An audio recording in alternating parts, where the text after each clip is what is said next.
Today's episode has been brought to you by Schedulicity. Welcome to episode 94 of the Connected Yoga Teacher podcast.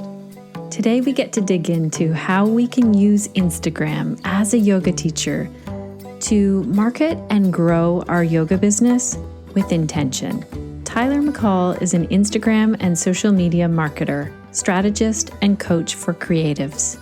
He believes that we need to be generating profit, not popularity on Instagram. I want to give a shout out of thanks to a couple of you who left reviews, one from our Facebook page and one from iTunes. Kathy Scott, who is also my aunt and a yoga teacher, wrote in Facebook, "This is a wonderful group for sharing and gathering ideas relating to yoga and anything related to the philosophy of yoga. So helpful to me. The podcasts are also very insightful." Thank you for sharing this, Kathy. If you're thinking, what group is that? I want to be part of that group. It is the Connected Yoga Teacher group on Facebook. You can search for it or just go to our homepage, theconnectedyogateacher.com, and the join button is right there.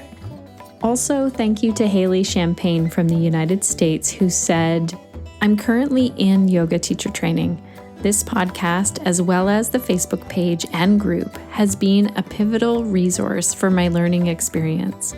I highly recommend this podcast for practitioners, teachers in training, and fully experienced teachers. Her openness and vulnerability makes her very relatable." Oh, thank you so much, Haley. It's so nice to know that you're getting a lot out of all of our platforms, the Facebook page, the group, and also this podcast. If you haven't left a review yet, it would be so great. You can do that from any show notes page or from our Facebook page. We really appreciate it, and we try and read them out on the podcast. For those of you who don't know who I am yet, my name is Shannon Crow. I'm a mother of 3, a yoga teacher, and a trainer and consultant working for yoga teachers.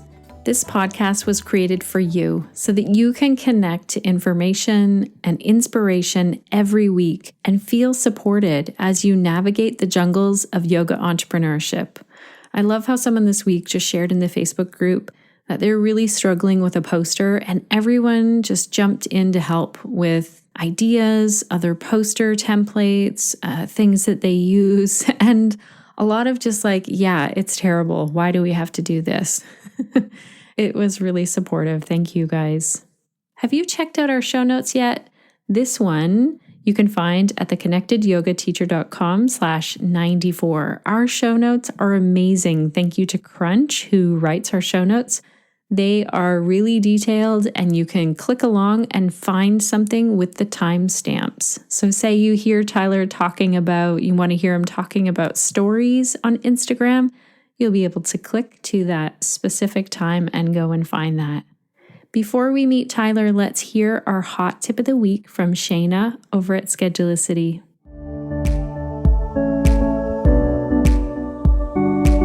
Hey Connected Yoga Teachers, this is Shayna with the Schedulicity Hot Tip of the Week. Schedulicity and Instagram work together in perfect harmony for your yoga business. You can connect your Instagram account with your Schedulicity business listing and automatically filter your images using a hashtag specific to your business. You can also connect your Schedulicity account with your Instagram business account to add a book button to your Instagram profile and posts. Catch the whims of your Instagram followers when they're the most inspired by your social media content. For more information, visit essentials.schedulicity.com or inquire at support@schedulicity.com. We'd love to help you get the most out of your online accounts. Special thanks to Shayna. She is the one who organizes the hot tips over at Schedulicity, and every week she goes and rounds up staff over there in Bozeman, Montana, by the way, to read out the hot tip. And I just think hats off to the entire staff that does this, because I'm sure that wasn't in their job description. Alrighty, Connected Yoga Teachers, let's dive in and meet Tyler McCall. If you know him already on Instagram, you know how genuine and funny he is. You will also know that he is a rock star at using Instagram to tell captivating stories, build relationships, and convert followers to fans. And as I said earlier, he's really into converting that to profit. Not about popularity, not about number of followers, but really the fans who are going to sign up for your yoga classes and sign up for your offerings and generate profit for you. Today, you will hear Tyler talk about his 10 years of experience working as a community organizer and also in the nonprofit marketing and management world. Tyler is going to share what he knows about Instagram and how we can post with intention to grow our community, our list, and our yoga business. He's taught and coached hundreds of entrepreneurs and managed dozens of Instagram accounts since getting into the online marketing game in 2015. Tyler lives in Chicago with his partner Eric, and when he's not coaching or teaching or Instagram strategizing, Tyler enjoys Target runs and road trips that he documents on his Instagram stories. Welcome to the Connected Yoga Teacher podcast, Tyler. It is fantastic to have you here today. Yeah, Shannon, thanks for having me. I'm excited to be here. I know, I'm super excited to ask you a lot of questions about Instagram. But first, I want to get into kind of your story of what brought you here to even focus in on the Instagram strategy world. Yeah, so my background is actually in the nonprofit and political world. So I spent nearly 8 years working in the nonprofit world and also doing political and community organizing. And that's what I spent most of my time doing. So I worked for the YMCA for 6 years, which I'm sure some of your audience has experience with the Y, right? Good and bad, I'm sure. So I worked for the YMCA for 6 years in membership, sales, marketing, and operations. So a lot of different roles there. And then I also spent time doing political organizing and community organizing around LGBTQ issues in rural North Carolina. So those were kind of like my heyday, like my early 20s, when I was doing all those fun things. And then over time, I was working in the nonprofit world and I just started feeling really kind of run down. I was really tired. I was really broke. I was working a lot, not making barely any money. And I started doing the side hustle thing. So I've had a lot of side hustle, Shannon. I've had all kinds of businesses on the side. I had a grocery delivery business. I had a handmade business. I was an event planner. I was a wedding planner. I did social media. What I finally settled on at the end of 2015 was doing social media management for other people. So I had a dear friend. She and I started a small agency, and we spent a year running Instagram accounts for local businesses and national brands, creating content, writing captions, doing photo shoots, posting for them, growing their following, helping them grow their business, all these incredible things. And at the end of that year, we sat down and my business partner was like, I don't really love social media. I don't really love Instagram. I don't think I should do this anymore. And I was like, yeah, maybe we shouldn't do this anymore. So we split up the business. We're still dear friends. We've been best friends for over a decade. But we split up the business and I was out on my own at the beginning of 2017. And kind of doing the social media marketing thing for people.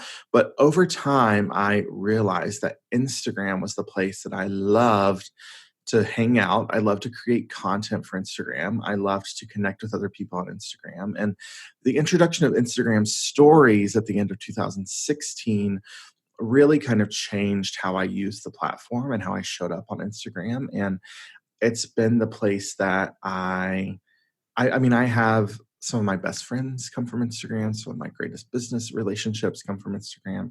Business partnerships, connections, opportunities, all have come from Instagram. So it's my thing. It's what I talk about. I love it dearly. I don't even love to hate it. I know a lot of people hate on Instagram. I just love it. I love everything that it's allowed me to do in my life. So I can't wait to talk all about it. That's so good. I'm really excited. And I also love that you brought in that you tried a lot of different things and it wasn't always easy and that at times you were broke and now you feel like you're in the right spot. And so I think that's helpful for our yoga teachers. And also I know there are a lot out there feeling the pinch of like, oh my gosh, I'm struggling as a yoga teacher. And I know some of them have a side hustle where they help people with their social media. So this is going to really help. Yeah. So the Instagram stories, here's something that I notice about your stories, and I have a question about it. Yeah.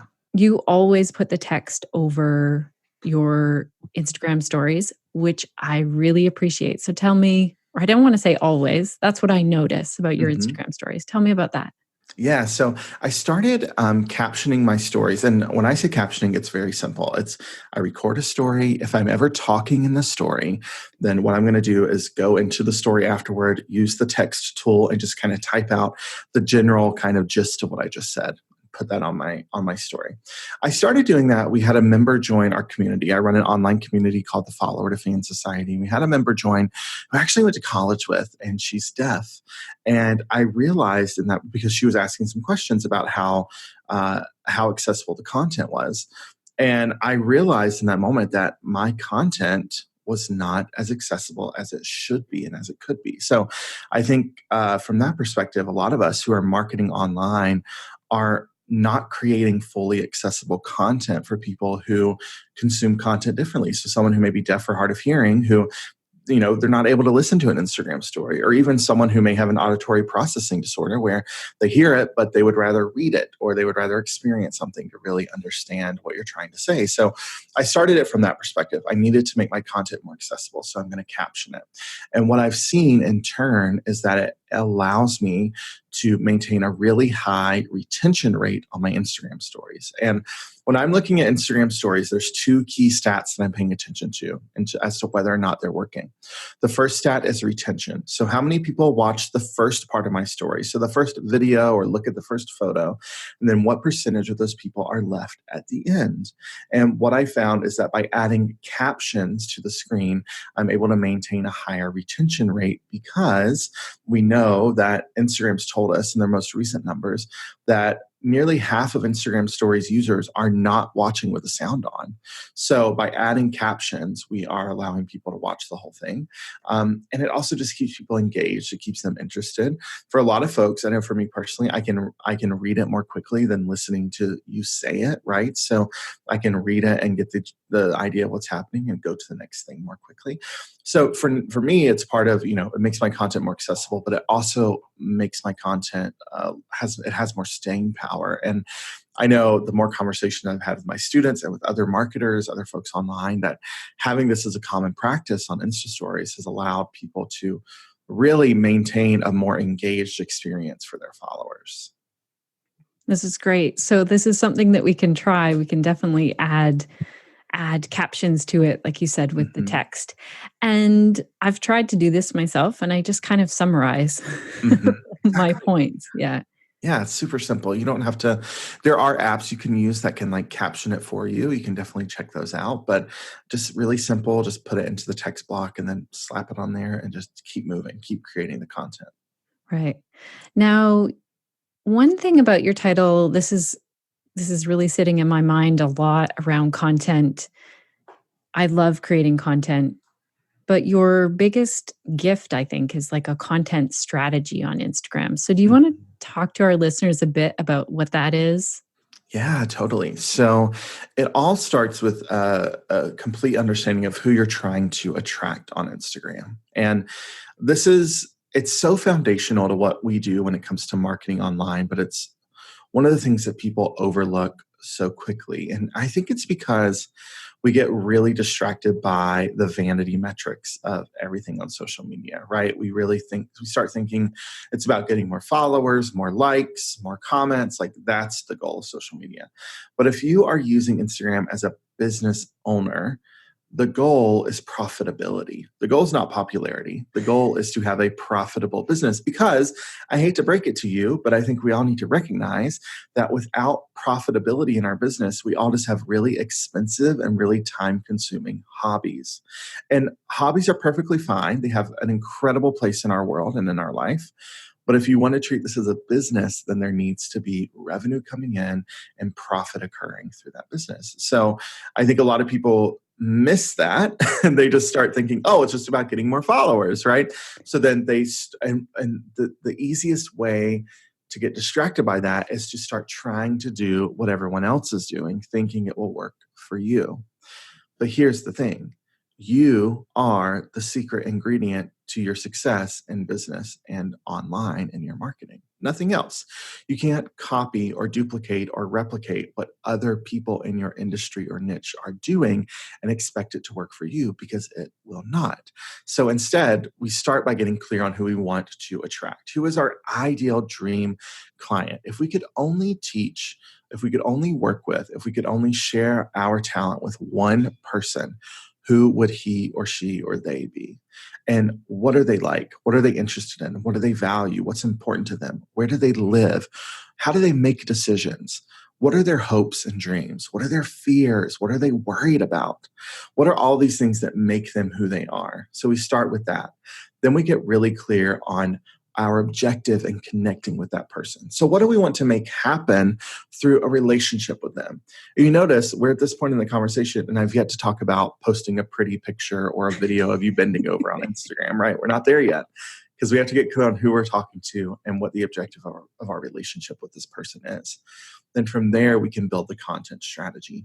And I'm a big fan of on Instagram building out our strategy in such a way that we only have maybe 3 or 4 types of content we're creating consistently. We have 3 or 4 types of photos, we have 3 or 4 types of videos, 3 or 4 types of captions, and that's all we do, because you will see the most successful Instagrammers are the ones who are doing the same thing over and over and over again. And I always joke with my students, I've been saying the same crap on Instagram for the past 2 years, and y'all still haven't caught on. And it's so true. Because that consistency is key. Consistency in how your content looks, consistency in how your voice sounds through the captions you write, consistency in how you post, consistency in how you engage, and consistency in who you're speaking to. And when you recognize that at the end of the day, business is dead simple. You're just solving a problem for a specific person. So in turn, your Instagram content needs to speak to a specific person about their specific problem and make you the go-to for solving that problem for them. That's it. How easy is that? How easy is that? But we overcomplicate it with pretty pictures and fill in the blank captions and hashtags and comparing ourselves to other people in our industry or our niche, when we could just say, hey, I want to help this person achieve this thing. Let me make it easy for them to do that by the product or service that I offer. So let's take, for example, like a yoga teacher who mostly works with people who need to be in a chair to do yoga. Mm-hmm. So we take them as an example, and you're saying that just, what was this again? I feel like I'm almost not getting it.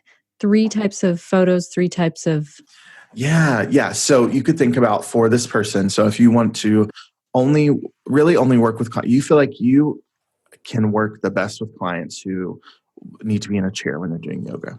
So then there would kind of be 3 types of content you could think about, 3 types of photos. So those could be, one kind of bucket of photos could be photos of you, just as a general bucket.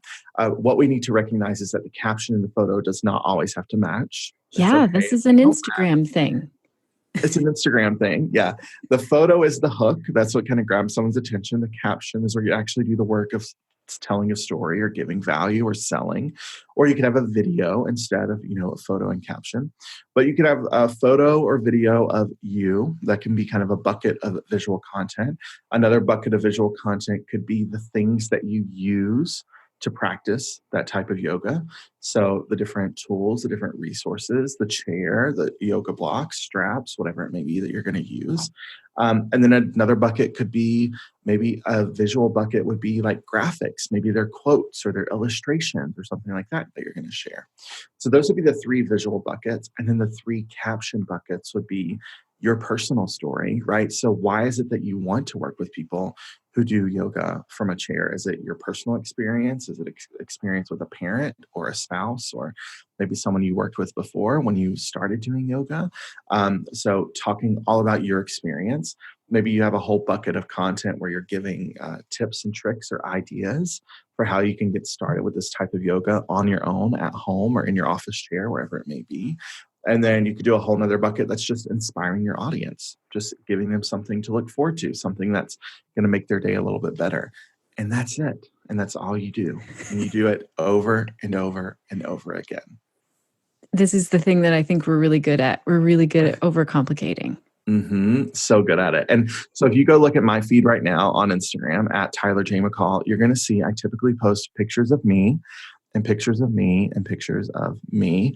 And every now and again, I'll post like a pretty picture of a pretty place or like a laptop. I don't know, something like that.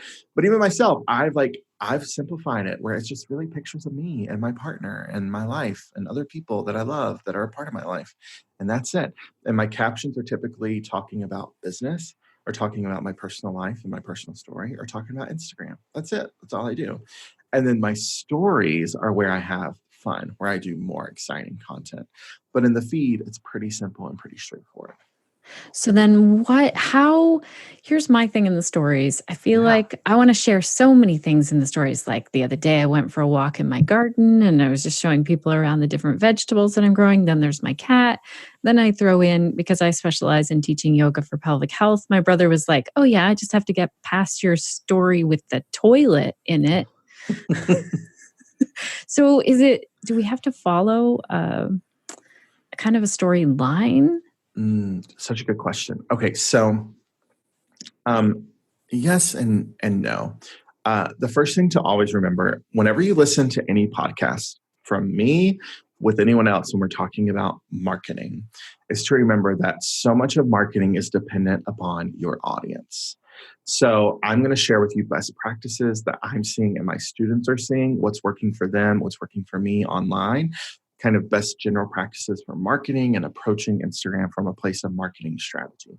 However, there's always someone listening that is the special snowflake in that, but this won't work for my audience, or but my content is different, or but my people don't like that. So in that, I know you're listening, wherever you are. I know you're listening. Hear me say that so much of this is still dependent upon your audience.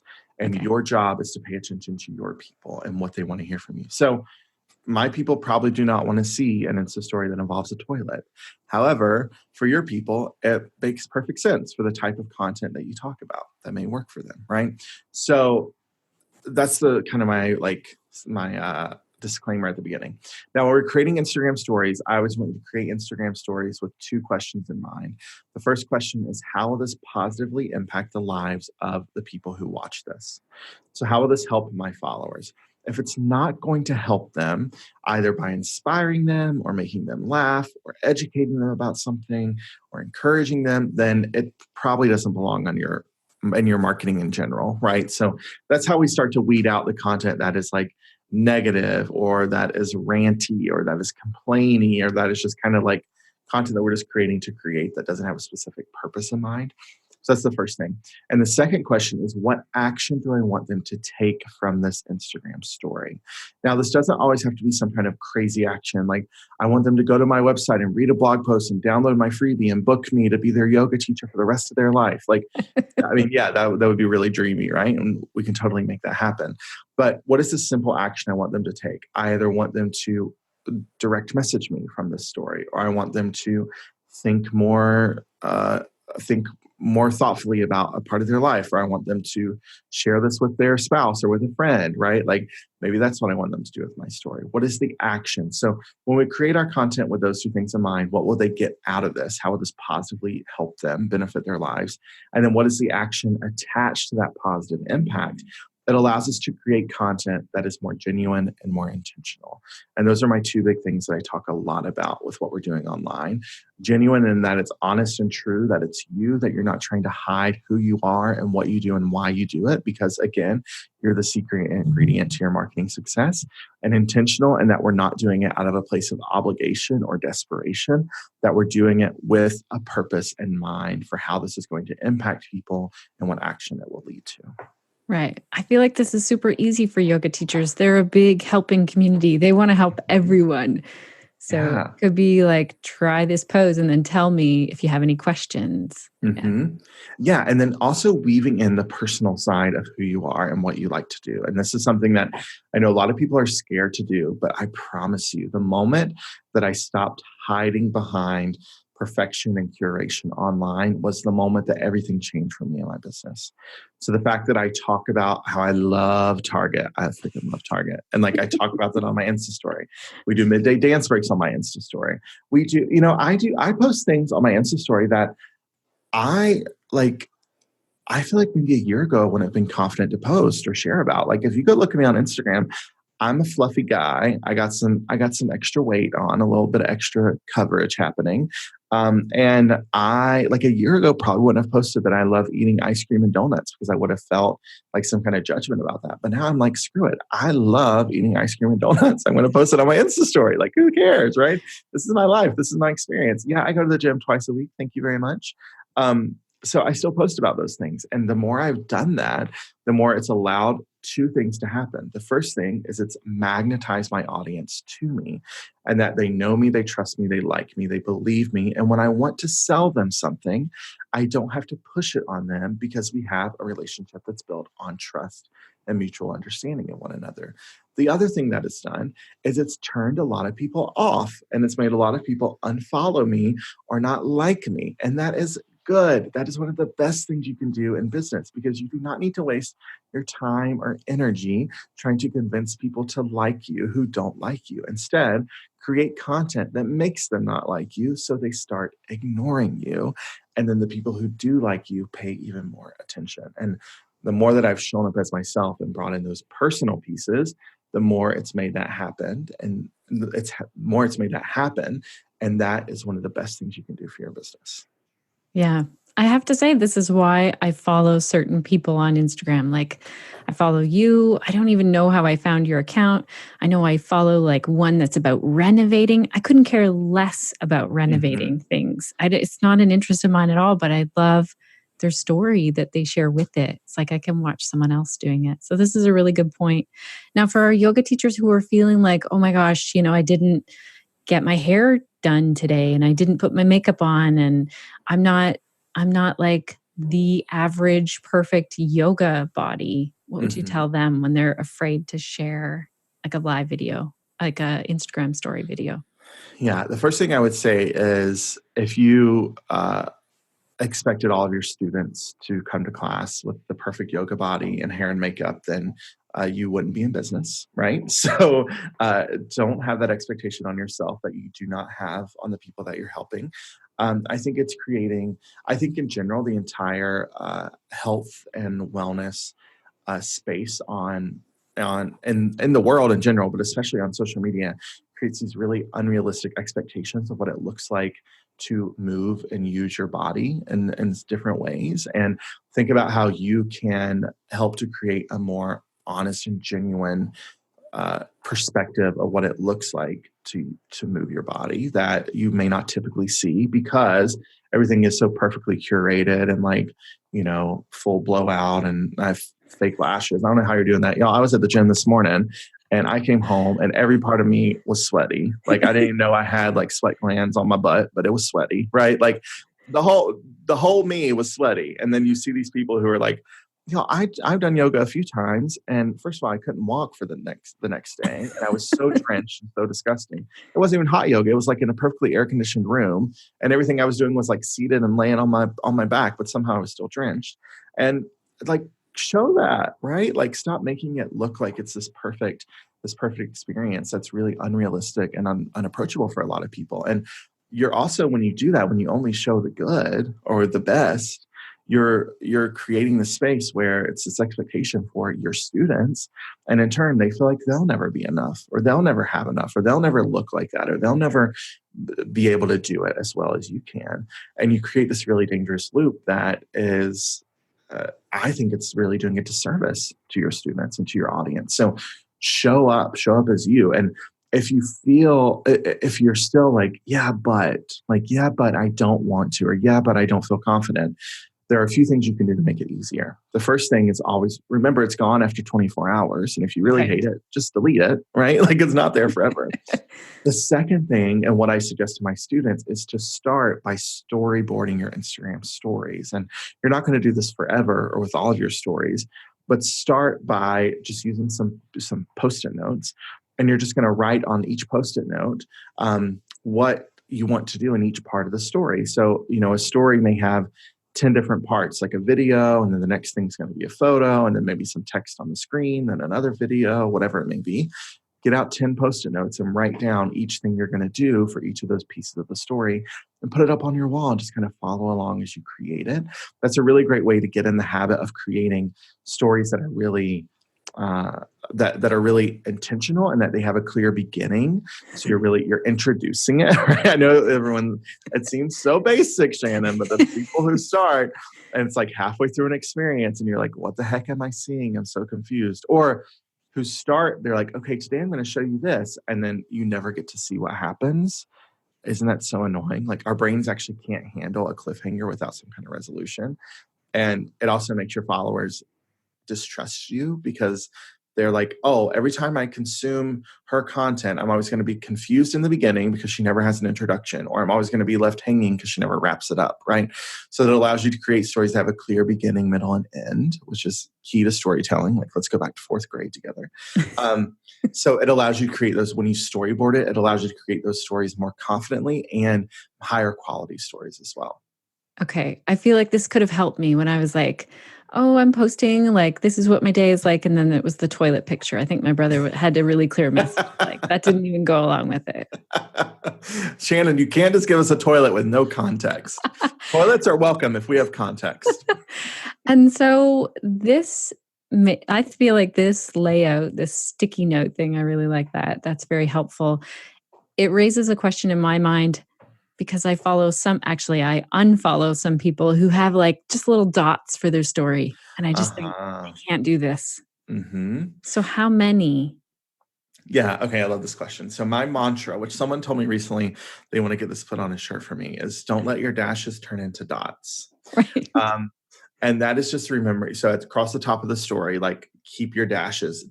So and again, I mean, your audience, depending on who you're speaking to or even how often you create stories, they may have a little bit more, they may have like I can't even think of what I'm trying to say. They may be able to handle it. Like if you have more content, like I know some people who their audience loves it. Like they can post a ton and their audience will just stick around.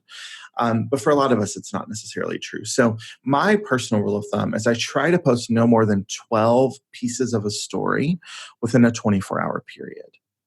So that's kind of where I keep mine at. It's kind of, shorter dashes, not dot territory. But I also know, like, I keep an eye on my retention. And I know that certain stories, I can go longer. Like I can do a Target run Instagram story and easily get 100 DMs about a Target run. I did one time because I was buying a vacuum cleaner. I remember this story, actually. Okay. Who knew how many options there were when it came to, and then I ended up buying one. I was like, why did I just spend as much on this vacuum cleaner as I did on like my first college computer? It makes no sense to me. So stupid. Let's all quit what we're doing and go make vacuum cleaners, right? That's where the money is. But I did that story and it was super long and had like hundreds of DMs about freaking vacuum cleaners. It was so ridiculous. And my audience loved it. And I knew that would be okay. I knew that would work. But 10 to 12 in a 24-hour period, that's kind of what I found to be the sweet spot. This is good. Very good. Thank you. It's amazing to me that I can remember this vacuum story and sort of the relationship we build with our followers. Now, I want to talk to you about the DMs, the direct message, because I feel like the general rule right now is answer all DMs. And I wonder, does that take over your life then? Yeah, it does. It does. Okay, here's the thing about DMs. I believe, I know that Instagram has gone the direction of Insta stories leading to a direct message and being the most effective way for you to connect with your followers and to actually sell what you're trying to sell. So what that means is that the stats, actually, Instagram just gave us updated stats on Insta stories. Now, 1 in 3 Instagram stories leads to a direct message. So over 30% of the time, your Insta stories are leading to DMs. So what this looks like for me is that I create stories so consistently now that I can kind of guesstimate how many DMs I'll get in response to a story. So I create certain stories with that in mind, knowing when I am able to actually sit down and respond and when I'm not able. Now, there's a few other things we can do. The first is that not every Insta story DM requires like a huge response. Like a heart emoji is fine here. Okay. We all need to be okay with that. Because I think it's really unfair to expect someone to respond to dozens or hundreds of DMs with like, thoughtful response. Like if you're just sending like cute pic, you're going to get a heart back from me. Okay. Maybe nothing else. The other thing is Instagram has actually recently rolled out quick replies in Instagram story or Instagram DMs. And this may not be available for you yet, but it's one of those features that's kind of a slow rollout. So what you'll see now in your Insta story, or excuse me, in your DMs on Instagram, you'll see a new little kind of chat bubble with 3 little dots in it. And what you can do is you can tap on that and you can create quick replies. So I have these built in for things like my free resources that I create, or if I'm doing a certain promotion, I want to send people to a URL, you just add a few like characters or a word that you want it to be replaced with this quick reply. So you can do that as well. So that's been super helpful. And the last thing is to just, set some time aside to do it, right? Like put in your calendar 20 minutes a day or, whatever, when you're creating stories, you're going to respond to DMs and you're going to follow up. But that responding is so important because that's really where you build a trust and you build that relationship with your followers. Yeah. I had a reply in a DM. I think it was, I hope I get this right. It's Abby Herman of Right Solutions. And she did a video reply and I was blown away. I didn't even know it was possible. I was all excited. And it's made me really follow, like, and trust her even more. Mm-hmm. I do that a lot. Yeah. And that's such a quick way just to record a quick video for someone. You can totally do that. You can even video chat via DMs now, which I haven't used, but I'm kind of I'm in launch season right now for a product I'm promoting. And I'm planning on using Instagram DM video chats for that, which I'm really excited about trying that out for the first time. So there's so many ways you can communicate with people all within Instagram. And that really kind of brings up the point that, and this is contrary to what a lot of people are saying out there and what you'll hear elsewhere, but I'm a big fan of trying to keep your audience all on one platform as much as possible.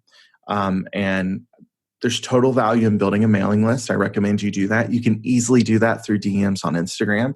There's value in blogging and having a website. All those things are great.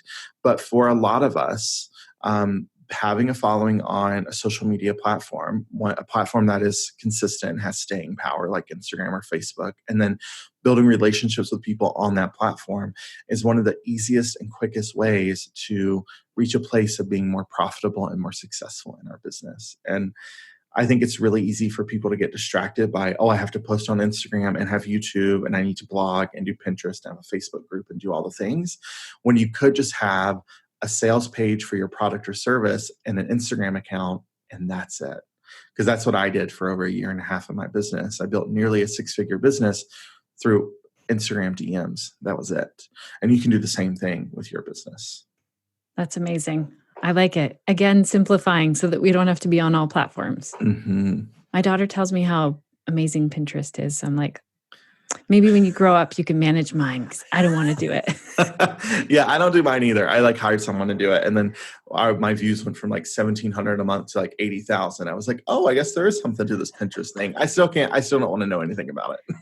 That's good. I like that, this hiring out. I feel like this is something that we can't really do with Instagram and Instagram stories. Yeah, that's a good question. Yeah, it's a good observation. And I just finished up another podcast interview before this with some folks in the space too.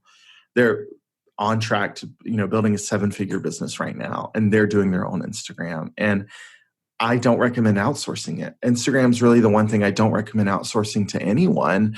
I think there's a few things you can outsource. You can outsource the photography if you want to. So I have a photographer that I use and we do branded photo shoots.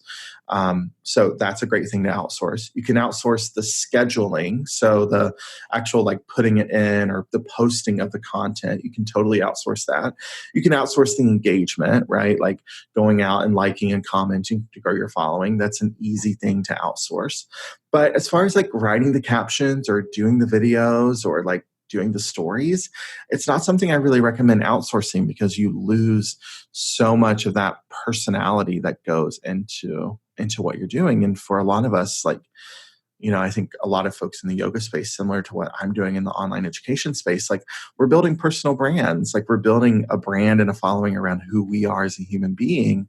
And you can't really outsource that. Like you can't necessarily bottle that up or put it in a PDF and have someone else do it for you. So it's definitely something that you want to own in your business. Yeah. Oh, this is really good.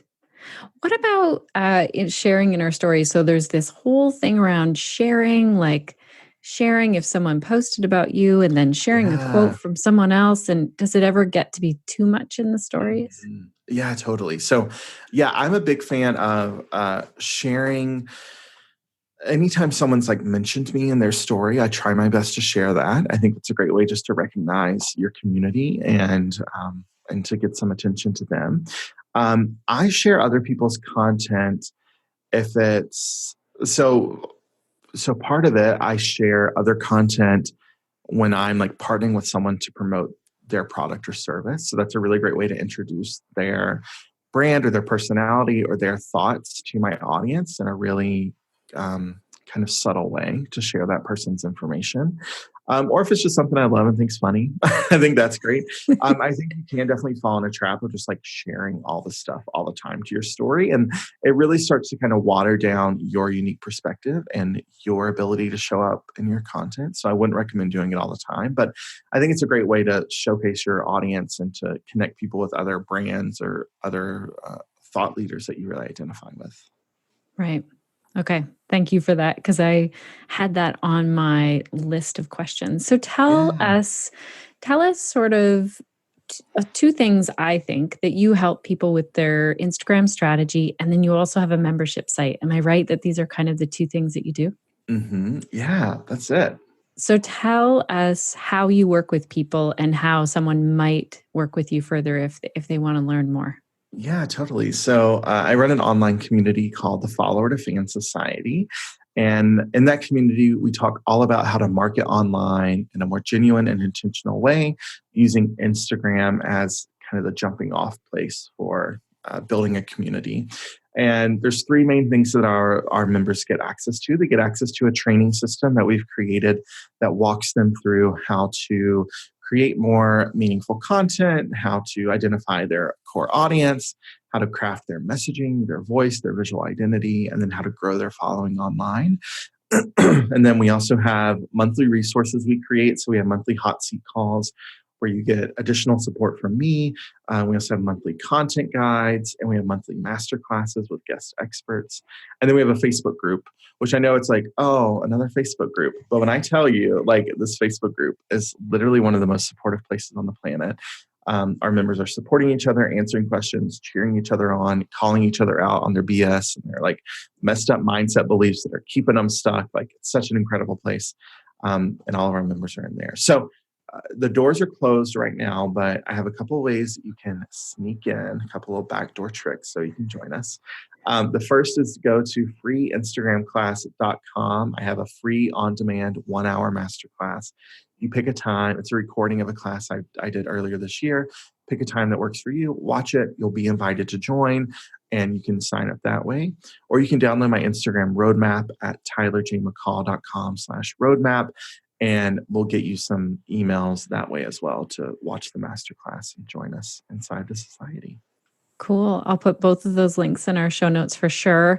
I Yeah. know I'm in that group and I just went and checked it out today and I was like, oh my gosh, I need to allow more time to go scroll through these Yes, interesting please. questions. Yeah, I was learning lots in there. Yeah, it's such a fun space. Is there anything else that you would tell our yoga teachers out there who are wanting to use Instagram a little bit more, like do this or please don't do this? I would say my biggest do this is remember that just as what you're doing in yoga is a practice, what you do on Instagram is a practice, and what you're doing in marketing your business is a practice. Like you're never going to be perfect at it. You're never going to know everything. You're never going to have it figured out. I don't, and I've been doing it for years now. It's just a practice of continually, consistently doing the thing, showing up in a way where you are going to do the work that's required of you, and then knowing that by doing that and showing up consistently for the right people with the right content, that's where results come from on Instagram. I think another do this is to always remember that there are real people behind the screens. It's not just a number of a follower or a number of a like, that there's a real human being with a real hope or wish, a real fear or real concern, and that you can connect with them and help them solve a problem in their life through what you do. And then, so do that. Don't just get distracted by the vanity metrics. And I think the other don't is don't spend time or give energy to hating on Instagram. I see this all the time, and it's ridiculous because first of all, it's not beneficial for your audience for you to bash Instagram on your platform where it's a free account on a free app where you can build your business, but you're choosing to complain about it instead. Okay, I see you, I understand, but that's not beneficial to your audience. It's also not beneficial to you. It's just realizing that if you think Instagram's going to be hard and that it doesn't work, then it's going to be hard and it'll never work for you. But instead, if you approach it from a place of, I have the unlimited potential and opportunity to reach an unlimited number of people who I can help achieve something incredible in their life through the thing that I offer, the thing that I teach, then you will look for opportunities to do that and you will create that reality for yourself. So approach it with that perspective in mind, and it will change everything for you and your business. Approach it from a place of negativity and frustration, and you'll just continue to be frustrated with it. Thank you. That's so good.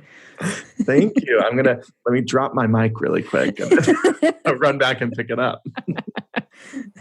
Thank you so much for your time today. And I'm excited that our listeners can follow along and kind of see how you're doing things on Instagram. And I'm excited that we'll probably see some more yoga teachers sharing their unique stuff. Yeah. Me too. Shannon, this was so fun. And I want to say too, for folks who are listening, find me on Instagram at Tyler J. McCall. Post that you listened to our episode today. I'd love to share that on my story. And then if you have any questions about what I talked about, feel free to send me a direct message and I'll be happy to reply. Thank you so much. Yeah, you're welcome. Well, how was that, Connected Yoga Teachers? I'm so curious to hear what your key takeaways are. If you are going to use something that Tyler shared in today's episode for your own Instagram account, if you feel like maybe you want to be on Instagram, but you haven't been before, or if you just have a different perspective or something to add to the conversation, post it in our show notes. So again, it's at theconnectedyogateacher.com/94, or start a conversation in the Facebook group. One of my key takeaways for today's episode was really where Tyler kept talking about intention and asking, what is it that we want to happen in the relationships that we are building on Instagram? And also how he talked about sharing something that is going to help our audience. I have to be really honest here. I was getting a little weighed down by Instagram over the last couple of weeks. I love Instagram stories and I want to post and share, but it does take time. I feel like, I'm producing the podcast, I'm helping teachers, I'm working with teachers, and I want to be very focused. And I have found that my time on Facebook is very focused. I go into the group and I have the time set to answer as many questions as I can in there and then hop out of there. But on Instagram, I feel like I'm still learning, so I'm taking that time. Sean and I were out for one of our mini walks where I'm talking a lot. Sean's a very good listener. Yes, you can feel sorry for him sometimes because I'm also a verbal processor. And so what I said to Sean was, I really want to be posting to Instagram and I want to use it to grow the podcast and to grow my yoga business and for so many things. But I don't want to be posting as we're taking this time on our walk. Even though this is really cool, I want to be right here in this moment and enjoying the walk together. And so he, very wise advice from Sean, said, why don't you take this on like you do everything else when you post in Facebook, when you're in there, make it an intentional part of your workflow so that when you go to the yoga studio, you'll post a live story from there. And on a different day, You'll post your live story maybe on your walk by yourself and to really map it out. So that I want to leave with you. I want to ask you, how do you balance real life and any social media when we know that it helps to grow a business to be on social media? But we also know what it's like to be pulled out of a moment by social media. So I'm so curious to hear from you. Did you know that you can even leave me a voicemail? I love getting those, and I always try and reply back to them right away. So on our homepage, theconnectedyogateacher.com, there's a button over to the right, and it says, Leave Shannon a voicemail.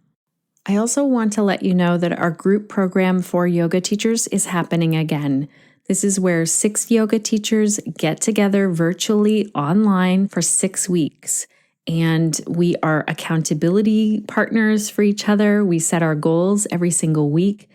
I do some consultation time with everyone. We answer questions. We just really dig in and share as a community the challenges that we're facing in our yoga business. And it's amazing to see what is coming out of this.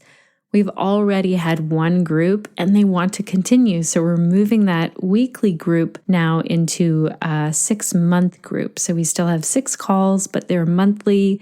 And my plan is to do that with a few groups. So space is limited. If you want to apply, go to theconnectedyogateacher.com. Under Work with Shannon, you'll see group program. Also, in person, I will be at the Toronto Yoga Show. I have a few surprises to share with you soon about that. Big surprises, super exciting surprises. So that will be March 29th to the 31st, 2019. And if you are going, tell me. I want to connect with you there. I will also be teaching Mama Nurture, our 85-hour prenatal yoga teacher training in Bermuda, April 5th to the 16th, and then in Meaford, Ontario, starting April 26th and going in May and June. I'm also sharing a 20-hour Yoga for Pelvic Health yoga teacher training in November 2nd and 3rd in Meaford, Ontario. Thank you so much, Connected Yoga Teachers, and thank you also to our team, Samantha, Suzanne, and Crunch, because all of you, listeners, and our team, you make today's episode possible. Okay, Connected Yoga Teachers, it's time to sign off. Do you know what has happened here in our house today? It is November when I'm recording this, even though you will hear it in December. And today is our first official snow day, November the 21st. And so my 2 youngest are home for the day. And it's been quiet enough that I've been able to get 2 interviews done and this recorded to get out to you. So it's been a good day. I want to know, how are you doing? What will you be doing this week to stay connected to yourself, to your practice, and to your community so that you can share the yoga that lights you up?